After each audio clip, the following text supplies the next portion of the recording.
Hi, this is your professor, Ann Babson, talking to you about an issue that I said was thematically important to us in our discussion of British literature this semester.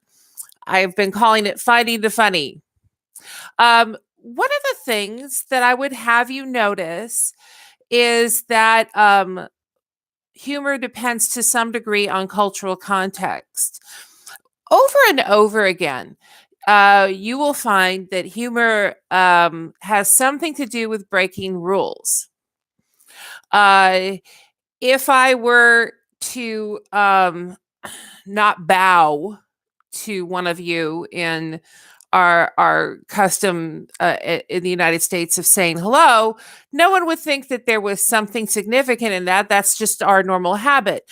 But in a Japanese film, a character who doesn't bow at a certain moment, that might be funny. It might be surprising, and that surprise might have something to do with humor. We have fewer rules than the people of Great Britain did up until very, very recently, indeed. And so it may be hard to understand that there are rules being broken in some cases, unless you understand the rules of the society. We're going to talk about that as we go along. So pay attention to what the rules are that might be broken and why that might be funny. Because the truth is, we do laugh when rules are broken. Social rules, expectations are not met. Those things can be funny in a Saturday Night Live sketch or in a British play, for instance. Another thing to pay attention to related to humor is cultural context. Is it a commentary or a satire? Does it make fun of something really specifically that's going on another level within the culture? One of the big things in the Middle Ages is religion being made fun of.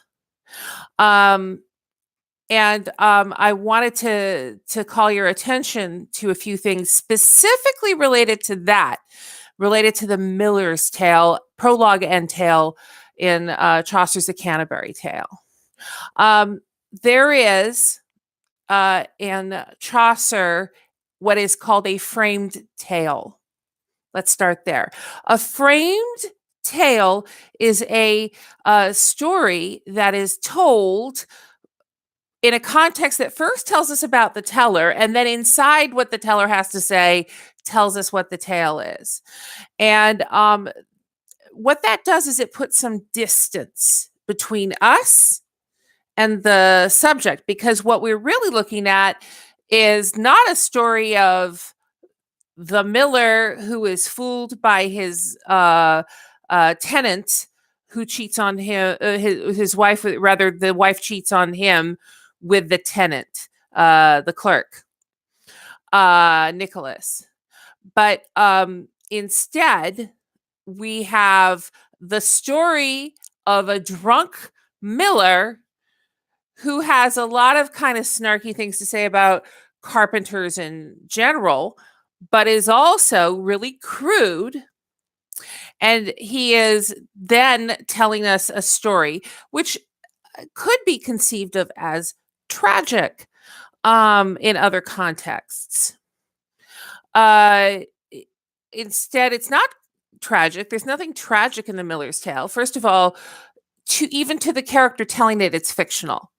Second of all, it's crude. It's what we call a fablio. A fablio is a tale that's designed to be about as crude and as juvenile as the first dirty jokes you heard, and I'm assuming when you might have been 8 years old. I don't know what age you were when you heard dirty jokes. I'm from New York City. We heard the dirty jokes early. Maybe you all heard them later. In any case, dorky, stupid jokes that are also crude and dirty. So a fablio in medieval literature is a really dirty tale. It often rhymes, as the Miller Tale does in the original.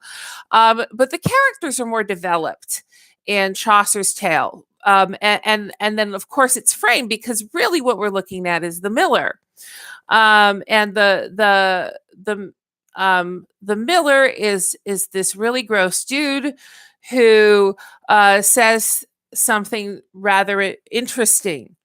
He is making a comment about religion. He is saying, a man shouldn't inquire too much into the secrets of science. That's my dog. He's sitting here for moral support, I guess, on the couch with me. But I'm sorry. The miller is saying, a man shouldn't inquire into the great mysteries of the universe.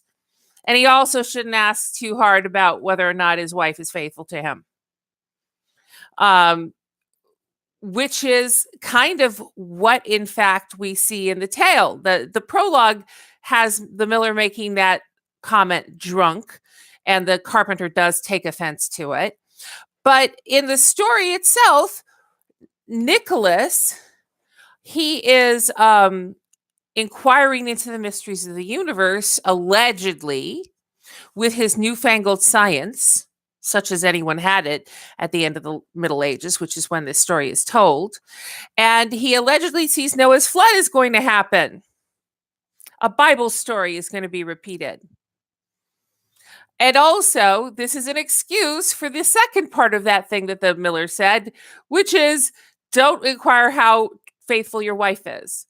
The miller is talking in general about wives at the very least.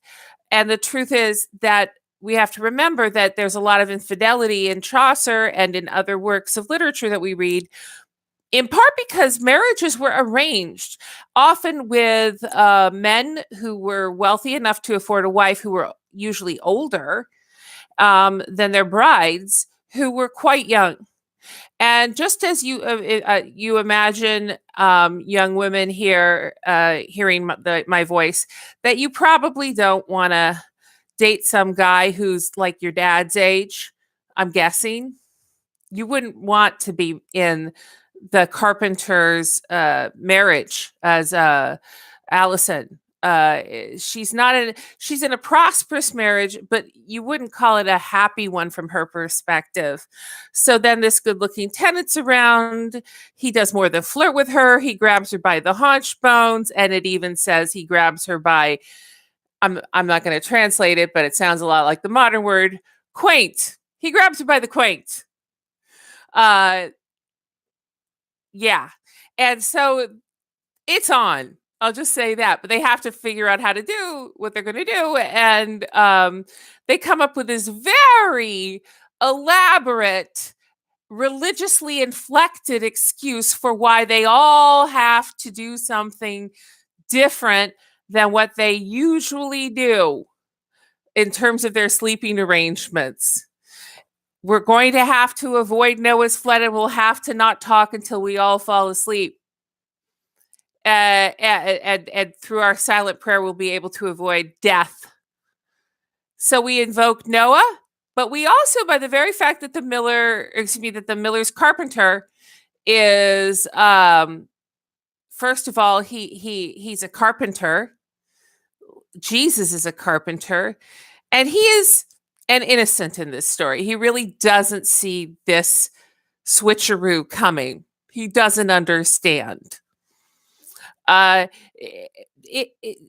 Many scholars have thought that this is both a joke about fidelity in the crudest way, but Chaucer is also kind of talking about the already present and beginning tensions between the budding development of science and the orthodoxy of religion. That these two things have a tension between them. Although this is a funny story and it is not a serious comment about what will one day be called Cartesian dualism, a philosophical description of the divisions between the boundaries, at least that some people saw in the Renaissance and the Enlightenment, between religious thought and scientific method and findings. But it's whispered, it's foreshadowed, it's there. So what makes this story funny? Well, obviously we have a hot poker up the you-know-what. We have grabbing the you know what. We have a guy who makes a religious excuse to create a situation of adultery. And this could be tragedy if we were telling the story from the point of view of the poor carpenter who's, thought of as crazy. It's terribly sad. But the framing of the tale does something that the silent film star who invents really film comedy made an observation that tragedy happens in close up and comedy happens with distance, with a wide shot.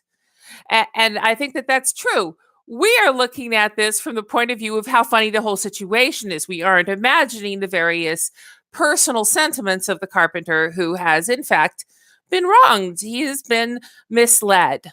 And we will see this again when we look at A Midsummer Night's Dream. And we'll talk about that in another video.